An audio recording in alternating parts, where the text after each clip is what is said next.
To adjust the flashlight width and brightness on an iPhone, you will need to access the Control Center. Start by swiping down from the top right corner of your screen to open the Control Center.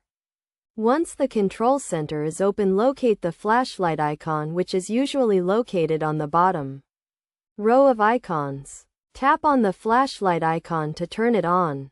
To adjust the brightness of the flashlight, tap and hold on the flashlight icon until a slider appears. This slider will allow you to adjust the brightness of the flashlight to your desired level.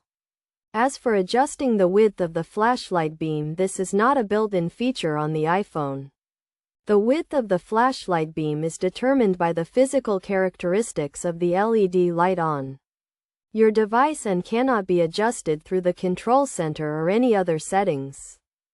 However, if you need a wider beam of light, you can try using a third-party flashlight app that allows you to adjust the beam width, or use an external flashlight device that can be adjusted to your needs. In terms of best practices, it is a good idea to be mindful of the battery life of your device when using the flashlight. The flashlight can quickly drain the battery of your iPhone, so it is best to use it only when necessary and to turn it off when not in use. It is also a good idea to adjust the brightness of the flashlight to the lowest level necessary to conserve battery life. By following these steps and best practices, you can effectively use and adjust the flashlight on your iPhone to meet your needs.